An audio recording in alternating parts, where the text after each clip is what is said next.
Hi, everyone. Welcome to today's session on empowering global youth navigating the AI frontier. My name is Sneha Ravanor, and I'm the founder and president of ENCODE Justice. We are the world's leading youth movement for human-centered artificial intelligence. And with me, I have three outstanding panelists who have a ton of expertise working on AI literacy education and young people's issues specifically. So first, I have Ahmed Salim Bouakez, who is the co-founder and CEO of WaterSec, where he leverages AI to support water conservation across the Middle East and North Africa region. And he also launched the Young Tunisian Coders Academy in the spirit of today's focus on AI literacy education. We also have Benga Seisan of Nigeria, who is the executive director of the Paradigm Initiative, a Pan-African digital inclusion initiative. And he also previously founded the Lagos Digital Village, which is a Nigeria-based youth-focused digital skills training center. And finally, we have Dr. Justine Cassell, who is the Dean's Professor in the School of Computer Science at Carnegie Mellon University, and is also the founding international chair at one of French President Macron's AI institutes. And her research interests lie in human AI interaction and storytelling. So I'm so excited to dive into this conversation about young people, AI literacy worldwide, and how we can support education systems globally in really training young people to participate in this conversation. So a quick opener, I think, for all three of you, and I think this will set the tone pretty well for the session. Why is it so crucial for young people to be involved in the global AI conversation? And I'll start with you and just go this way, Ahmed. Yeah, thank you for the invitation. Hello, everyone. Assalamu alaikum. So I'll briefly introduce myself and what we do at WaterSec. So to make the connection with how we are using AI. So I'm the CEO of WaterSec, which stands for Water Security. So what we did is like we have developed smart water management solutions. It's based on IoT technology. So we've developed IoT sensors that we install, and we give our end users the ability to track their water consumption in real time, detect if there is any abnormal behavior, generate reports regarding their water consumption, and we also offer tailored recommendation. So back to your question, it's like we're using AI, especially in my case, for like building what we call patterns of consumption. So each experience, like individuals or businesses live with water, we try to build how, like the normal, how this big data, like we translate it into patterns, and whenever people or businesses like have an experience with water, we compare it to their history, to the pattern that we have built, and we say if you are over consuming water, if you are, and we offer tailored recommendation. So regarding youth, what we witness it, even like we are installing our product like with like more target B2B with like young people, we have witnessed it like in the like in the workplaces, especially from the country where I am, which is Tunisia. It's like even like young people do not know what AI is about, and even worse, like old people. And this gap will have like certain impact, negative impact, obviously, in regarding how people there will be like certain people who master the thing, who master AI. It's how to say it, it's use cases, and there are other peoples who will be just consuming the technology. So like reducing this gap is crucial and is fundamental in order to have like a society more inclusive and to have like and to have like a society where everyone is aware about how AI works, what is its impact, and so people and businesses will behave accordingly. Thank you. Yeah, Benga. Well, I think three reasons come to mind. First is the fact that young people are digital natives, as we say, so they were born into technology. I always tell people that when I was growing up, it was always interesting to see my mom pass the remote control to me and say, change the channel. And I didn't understand exactly what was going on until much later that I realized she wasn't comfortable with the remote control. And I was. I wasn't taught. I just picked the control and I used it. And this is the same relationship that young people have with emerging technologies. You give a mobile phone to a young person, they don't need to learn. I was born in 1977, so I'm not that young. I had to go to school to learn ASDF semicolon LKJ. Another young person picks the phone and knows QWERTY and it just types. And when it comes to emerging technologies, this is what they were born into. And so it's important for them to contribute. And I think this is really critical because we can't build the future, without the people who are born into it and are going to be here when, many of us are maybe writing autobiographies and retired. The second reason is because if as a young person you're not involved in emerging technologies generally, or you don't understand what AI is, one, you will pay for your ignorance. And the second thing is that you will miss out on opportunities. People will talk about it, and you'll be a bit confused, and you'll be wondering what they're thinking, talking about. And for me, finally, the third, which is the reason why at Paradigm Initiative we started training young people on how to use technology, is the fact that the tool of any time is what you use to create socioeconomic opportunities for yourself and for those around you. Our focus as Paradigm Initiative is to work with young people who are in underserved communities, who would typically not have access to opportunities, whose parents have said to them, well, you've gone through some level of schooling. At this point, we can't afford the rest of it. And so what we teach them is the tool of the time. Basically saying that if you were in the Stone Age, you would need to know how to turn a stone into a weapon to, kill anything you want to eat. You will need to learn how to carve a stone into a house, to live in. And the tool of the time right now is emerging technologies, including artificial intelligence, and you need to learn how to shape that into protecting yourself, into finding opportunities, and into doing the things you need to do. Thank you. Dr. Cassell. I agree that AI is the tool of today, but today's young people are both the users and the technologists of tomorrow, of course. And so it is incredibly important to make sure that they know what these new tools are. But this is not a new question. Actually, I directed the very first online community for young people. In 1997, we had children from 139 different countries, in large part underserved countries, and I personally snuck computers into countries around the world, bribed people at x-ray machines so that when the computer went in one side, it also came out the other side, as opposed to mysteriously disappearing inside the machine. And what I found was that without fear, young people are willing not just to learn how to use the technology, but to use it for things that matter.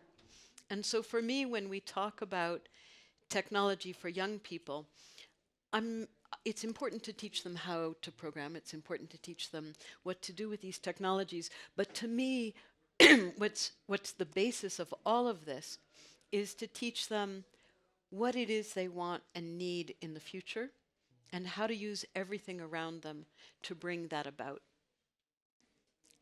Awesome. Thank you so much. That's a great, I think, place to start the discussion. Now I want to orient this question more towards the two of you, Ahmed and Benga, because you have expertise working on the ground in countries in the global south. So obviously, we are talking quite a bit today about AI literacy education and its importance globally, but it's important to note that in many countries around the world, we're still facing these more immediate hurdles around broadband access and electricity access, and we have to address those before we can even talk about AI, right? So how will these conversations around youth inclusion efforts in the context of AI look different in the global south context, and what have your learnings been from your experience working on the ground? Oh, you want me to start? Okay, after you. Okay. So to be honest, like in Tunisia, we don't have like the case that we don't have, like in certain regions there is no electricity. So it's quite similar to like let's say the Mediterranean context. But still, like back in 2015, I was a co-founder of Young Tunisian Coders Academy, and like the NGO was like its scope of work was to teach kids robotics, coding, and yeah, what we noticed is like even like these kids have like sometimes they do not even have a laptop back home, but just the fact that they are like what we know is that they are more eager to learn than other parts. I'll give more details. Actually, we have like courses that we give to the private schools in Tunisia, and some for like local, let's say, marginalized communities. So what we've noticed is like when you go in field and try to explain to these marginalized like communities how things works, how the future. And back time it was like for me like coding is like the skill of the future.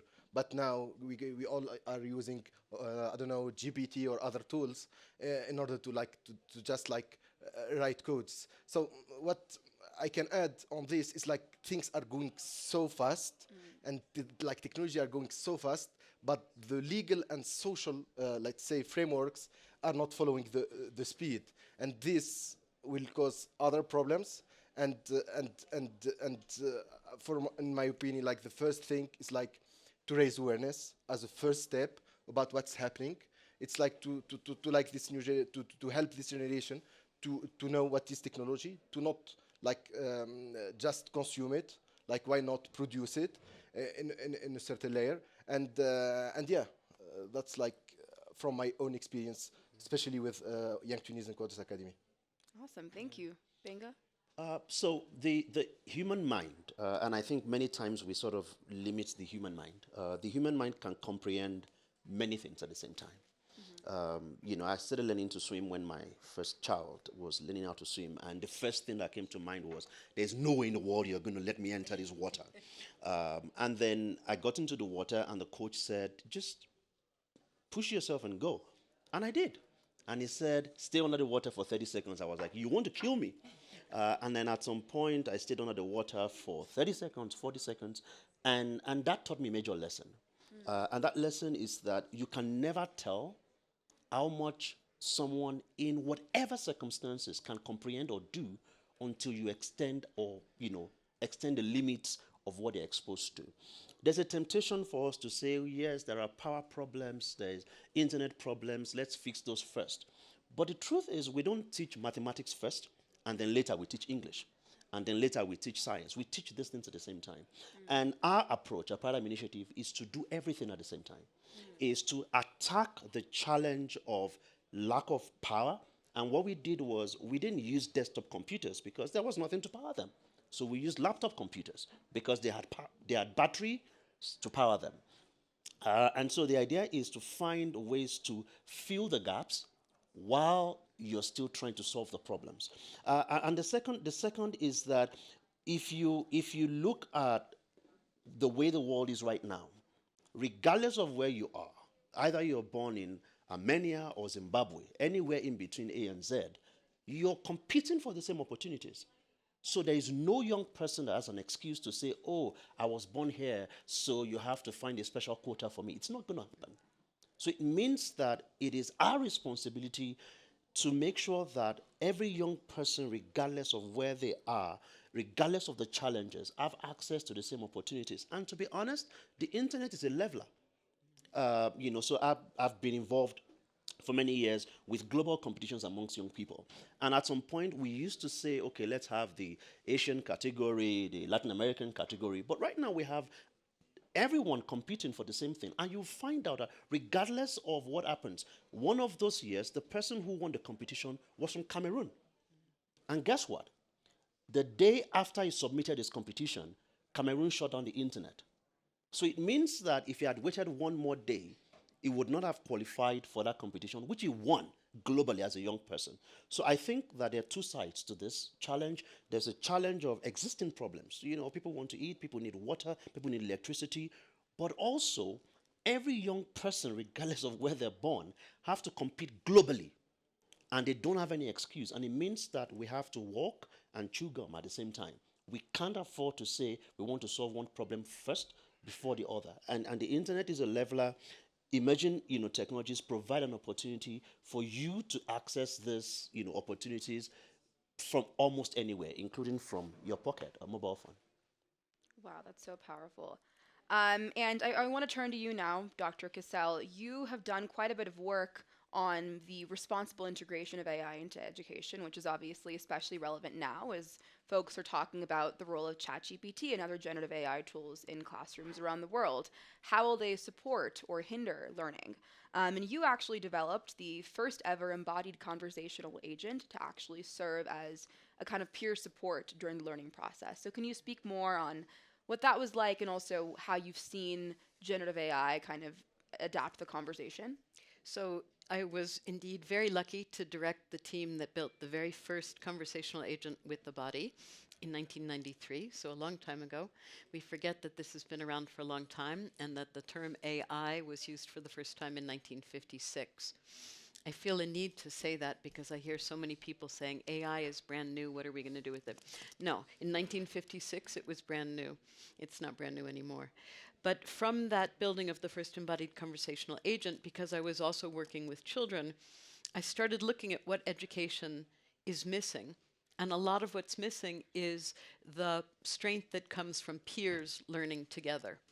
We know, any of you who were children, and I'm thinking that's all of you, that you learn things from your peers that you don't learn from your parents. Sometimes your parents are really unhappy about that fact, and it's harder to lose those things you've learned from your peers than it is to lose what you've learned from your parents. And so my students and I created what we call a virtual peer, and that's an embodied conversational agent that can recognize the nonverbal behavior, the gestures, the facial expressions of children, and can also generate them, and can serve as a learning partner. And we've been able to demonstrate that when those virtual peers create a social bond with children, the children's performance in math and science improves. And so it's a reminder that AI and other new technologies are not antithetical to social bonds, to the importance of social cohesion. And we sometimes hear those fears. In fact, I spend a tremendous amount of time talking to parents and teachers who all at some point say, yes, but aren't children going to come to prefer virtual peers to real peers? Aren't they going to confuse virtual peers to real peers? And so regularly I ask children, I show them, they interact with the virtual peer, and I say, is this a real child? And I always get the same response, no. So they have no problem with this question. It's us adults who are scared of this. Children are there are lots of things they don't understand. They don't understand taxes. And someday they learn that there are taxes. Well, some days they learn that some children are virtual and some children are real, and they learn how to tell the difference. So when I think about education, I think about how we maintain what's important in a child's youth. So for me, a dystopia, what we want to avoid, is a row of children facing a row of computers. That, to me, is the antithesis of a good education. How do we build technologies? How do we support technologies that bring young people together in groups and allow them to work together to get all the power of more minds collaborating on problems?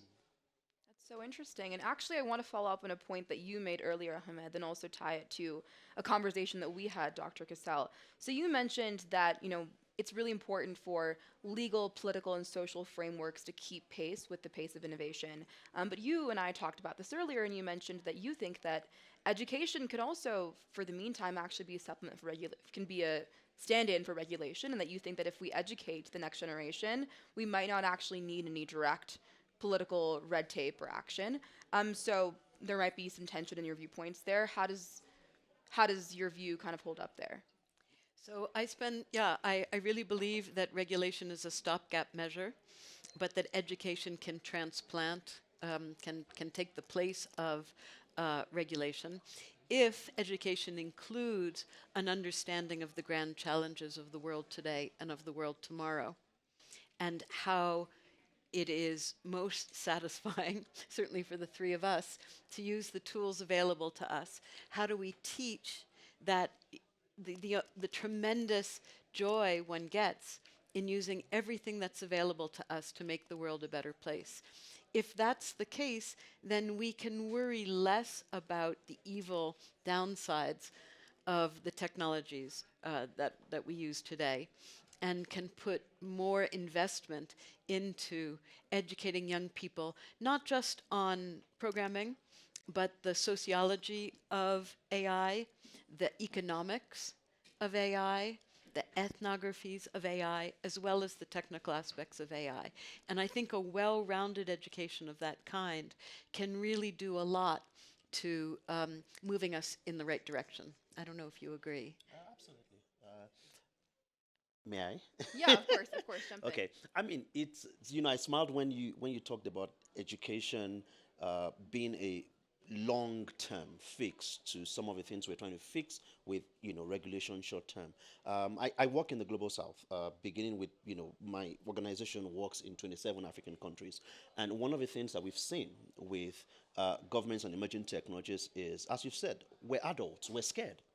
We're scared of likely misuse. On my way from the airport, I mean, I was even just reading a draft bill. One of the governments of the countries we're working in is trying to draft a new bill on how to regulate online content and things like that. And my concern is that that may help in terms of cautioning.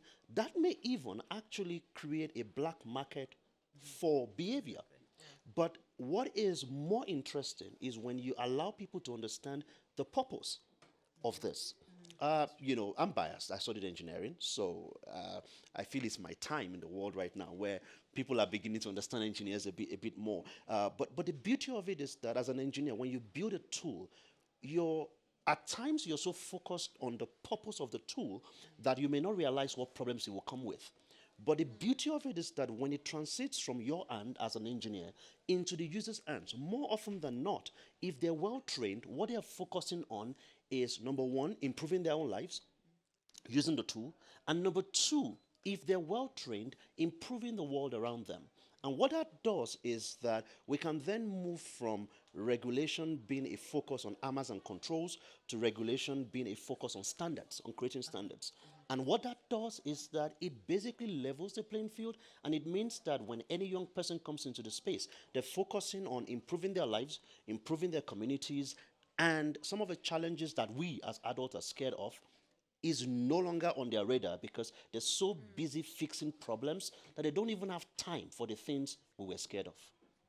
Wow. I think that we talked about this before in the conversation, and you mentioned this as well. It's really important to understand sociological perspectives in AI, anthropological perspectives in AI, all of its various dimensions. And I think that, with all of the talk about both the perils and possibilities of AI, it's also really important that educational curricula surrounding AI literacy adequately balance the risks and opportunities. So how would you propose that governments around the world developing these curricula and other entities developing these curricula balance discussion of both the risks and opportunities posed by AI?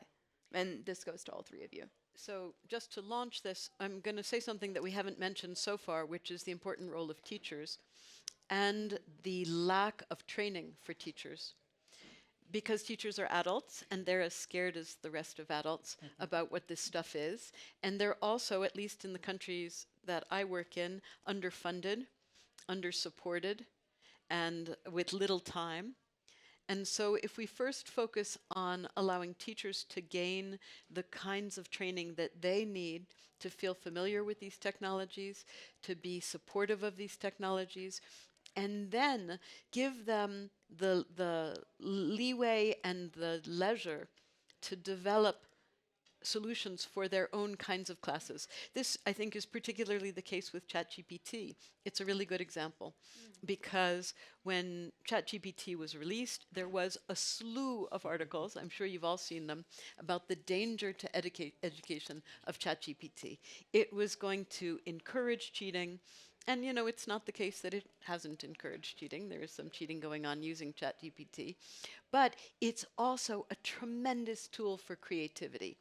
You can allow young people to struggle with ChatGPT, to see what it does well and what it doesn't do well, and to fix it, to explore what's different when they write something than when ChatGPT writes something, to see where ChatGPT has what we call hallucinated, when it's come up with information that turns out not to be true. These are motors of creativity and imagination. And so once again, it's how you use this tool. It's not the nature of the tool itself. I'm turning it over to both of you as well. Would love to hear your perspectives. Education is the reason we're here, the reason we're pursuing advanced understanding of some of the concepts around us. And I think, I'll just build on what you've said. And I'm guilty of that. Because I started out from a place of, I was denied access in my third year in secondary school to a computer. This was in 1991. I had no idea what it was. I just knew that the head of the school went to the gate of the school and walked with a truck that brought whatever it was. And I'm like, whatever the principal of the school is walking with in a car, it's important, right? So when they put it in his office, and in the second half of his office, well protected, I was like, there's no way I'm not going to touch this. I'm a curious child. And then I went there, and everyone was like respecting me, like, you mean you know how to use computers? But guess what? That was the first time I knew what it was called. I got in there, and the teacher the final block was the teacher, the maths teacher, who automatically became the computer teacher for some reason.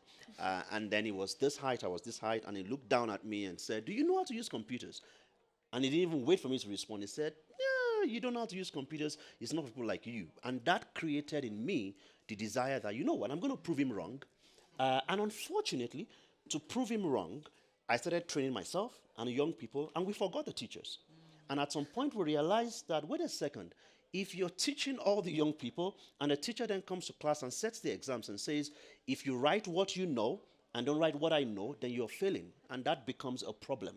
But I think one of the most critical elements in this time, and that will be useful in the years to come, is making sure that, yes, we train teachers, but our teachers actually teach kids not what they know, but teach kids how to learn, learning to learn.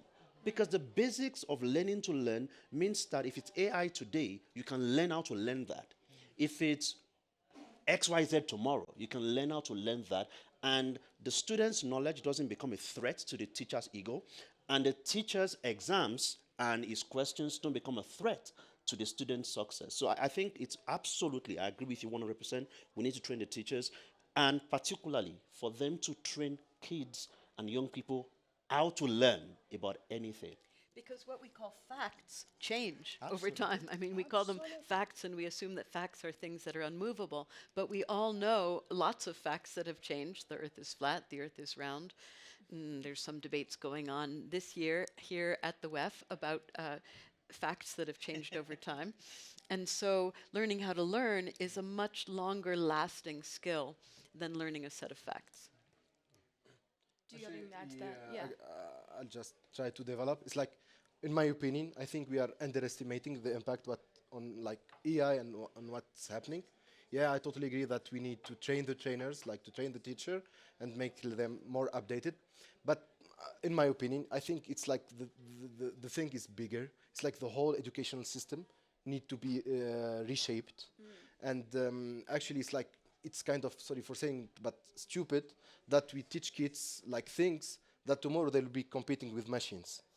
Actually, yeah, we need to focus on certain skills that AI at the moment cannot do, and I don't know if it will be ready or capable to do it, like in very soon future. Yeah, this is what I want to mention. Just to follow up on regarding regulations, in my opinion, regulation can be a shortcut, like having new regulations. But what we can do is like to try to involve, like, it's like not the classical way of like of how we build or how we write regulations. Like we need to involve more youth on it, like and try to make them like part of the decision making. And yeah, that's what I wrote so far. Thank you. Yeah, and I think following up on that, I have one final question that I want to ask before I turn it over to anyone in the audience to ask questions. So if we can answer this one really briefly, would love to hear from how many ever of you we have time for. But you mentioned that, there's been a lot of talk about this, but obviously with the advent of generative AI, there are some occupations in some industries potentially that will be rendered entirely obsolete because those skills will no longer be valuable and they can be much more easily automated. So how do you think the education systems around the world should respond to the rise of automation and should, nudge youth towards training themselves in skills that are unlikely to be impacted by automation? And if any of you would like to take a stab at that. I think we began to address that when we said that you don't teach facts, Yeah. you teach how to learn. You don't teach skills, you teach how to learn skills. You teach creativity, you teach imagination. There are so many countries in which education is the squelching of imagination. And that's what we want to avoid. Exactly. So if the education system has to change, It has to change in the direction of innovation, creativity. Thank you. Yes, good look. So we have to. Doesn't work any much any better. It's on. Okay. So we have to change better, but I can talk really loudly. So we have to change in the direction of teaching innovation, creativity, imagination, exploring the world. My students and I did a project where we looked at what kinds of interactions in the classroom increased curiosity. Because curiosity is perhaps the most key skill to learning. If you can avoid squelching curiosity, so we went into science classrooms and teachers would say, okay, now pick up the rock, now smell the rock, great, now lick the rock. And the kids are like, what? Okay, now write the color of the rock on your piece of paper. This is not education. Or if it is, we're really in trouble. And the next generation is really in trouble. But what don't you know? Go towards that frontier. Move in the direction of what you're passionate about and use education to increase curiosity. That's so powerful. I think that's a great place to end this moderated Q&A, but I would love to open it up to the audience for any questions you all have, and I'm sure we can pass around the mic as well. So yeah, anyone have any questions for our panelists here? Feel free to raise your hand and we can give you the mic.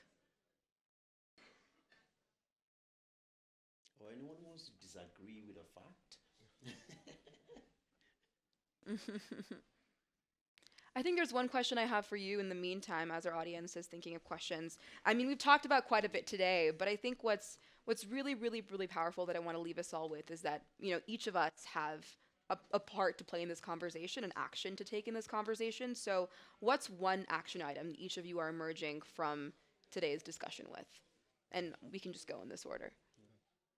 Okay, so I'll use my answer to the previous question as the response to this. So you asked, people are scared AI is going to take our jobs and things like that. I'll start with a short story. In my final year in the university, everyone knew that you had to type your final year project, right? Don't forget, this was pre-2000, so the only way to type your final year project was to go to a certain building in the school where the experts were these 50, 60-year-old women who could type 80 to 120 words per minute on their typewriter, and whatever they typed was what you took. If one word was wrong, you had to pay for another page. And I'm sure that people who didn't use typewriters can't fathom this, but you couldn't delete. You had to type another page entirely. And then suddenly it was 2000, computers came, and all of them disappeared, except one woman. And we noticed that what happened was she transited from mastery of the tool to mastery of the process. She transferred her skill of typing on a computer 80 words per minute, 120 words per minute, to typing on a keyboard of a computer at the same speed and processing faster, and not insisting that you had to pay for an extra page when she made a mistake. So I think that one thing I want to leave here with is we need to let people know that our fear is because we're focused on the tool. We're focused on AI. We're focused on computers. We're focused on IoT. We're focused. But if we focus a lot more on the process, then regardless of what the tool is, if the tool is AI, if the tool is a computer, if the tool is a bottle, if the tool is a pen, as long as we understand the process, we can fit that tool into the process understanding we have, use it to get what we need. And that way, we're prepared today, we're prepared tomorrow, we're prepared 2055. Wow. Just one last thing I'd like to add is like AI are bringing like new challenges, and the new challenges like requires new approach, and new approach is like in this approach we should not like be proceeding like we used to be. It's like we need new approach. We need like to engage as much like local, let's say, communities as we can. Especially, we like as I said, as I mentioned regarding youth. Like youth are the most likely to bring something to the table regarding this new era. Something to add regarding the future of skills. Yeah, I totally agree. It's like we need to go more into the creativity, how to get like kids curious about what's happening. It can be through, I don't know, arts, through sports, and yeah, like the future of skills. It will be like more how we can like train like kids to be humans, because like machine will be like destroying a lot of jobs that exist right now. So I'll also start with a very short story. I was really terrible in math when I was a kid. I had a math tutor starting at age 6 and through most of school. But I was a really stubborn child, and now I'm a really stubborn adult. And I wanted to know what I wanted to know, and I wanted to do what I wanted to do. And that persistence and curiosity has taken me far. So here's an action item for each of you. Do something you're scared of today, and ask somebody else to tell you what they're curious about. Listen to what somebody is curious about, because by doing that, you're encouraging curiosity in the people around you. I think the mic turned on at the perfect time for that for that powerful call to action. Thank you so much, Professor. I think we should have time for maybe one audience question. If any of you have a question you'd like to ask the panelists, please feel free to raise your hands. Yes, of course. Go ahead. If we can get the mic over to him. My voice is gone.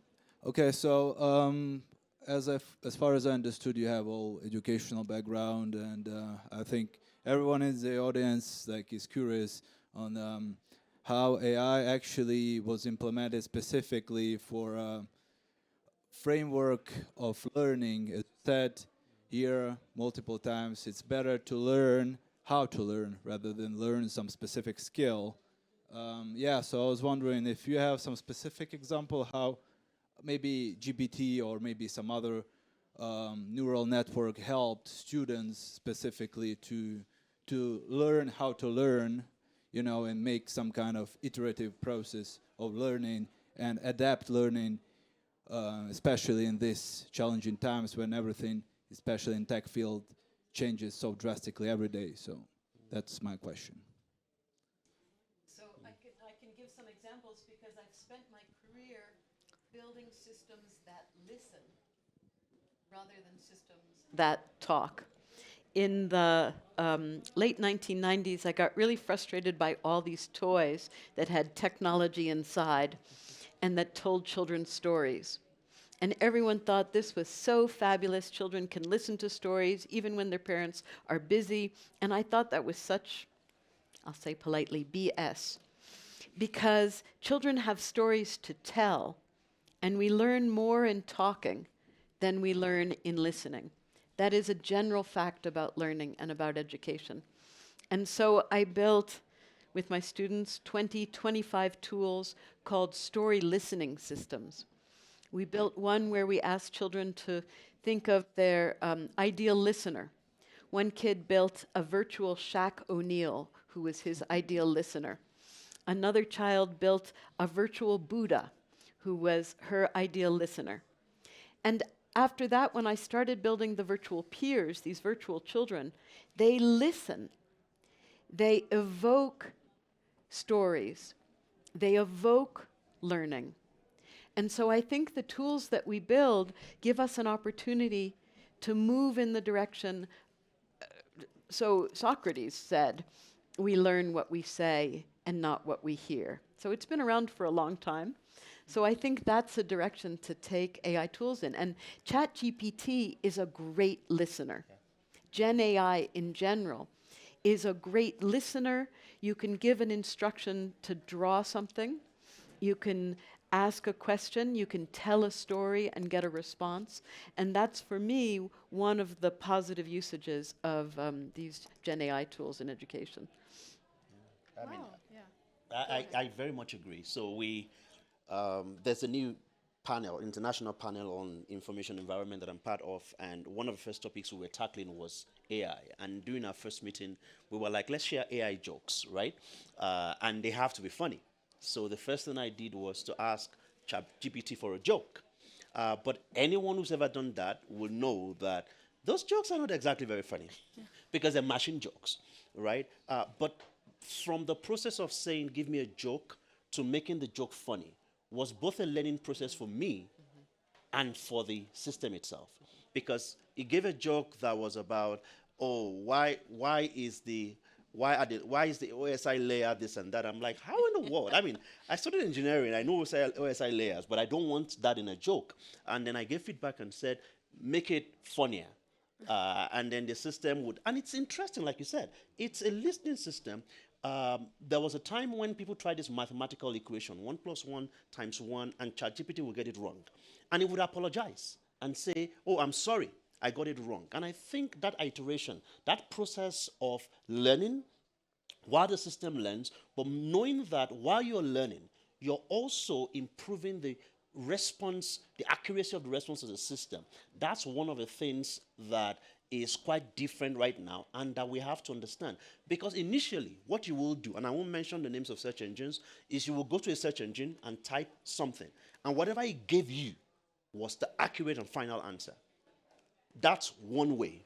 But more often than not, what many of us didn't appreciate is the fact that what it gave you was what it was fed. But right now, in conversations with new systems, you know that what you give influences what you get. And that also helps the way that we learn, because it moves us from the idea of, I talk to you, you give me a response, and that's the final answer, to I talk to you, you give me a response, I challenge that response. And then you apologize and say, oh, this may be the way to do it. And eventually we both arrive to a new place of learning. I think it would influence the way we learn, and also it would definitely help the way that the systems learn, and it will be win-win, hopefully. Awesome. And I think with that, we'll conclude our session for today. Thank you all so much for coming, and huge thank you to our panelists for the wonderful insights. Yeah, just to follow up for his question, I would answer from like startup perspective. Actually, before GPT, we had like some interns or some part-timers who used to insert data, and then with GPT, it's like everything was automated. So what is interesting, it's like you see in real time how people adapt themselves. It's like even sometimes like naturally, people will try to adapt themselves, require new skills, and which is quite interesting. Thank you.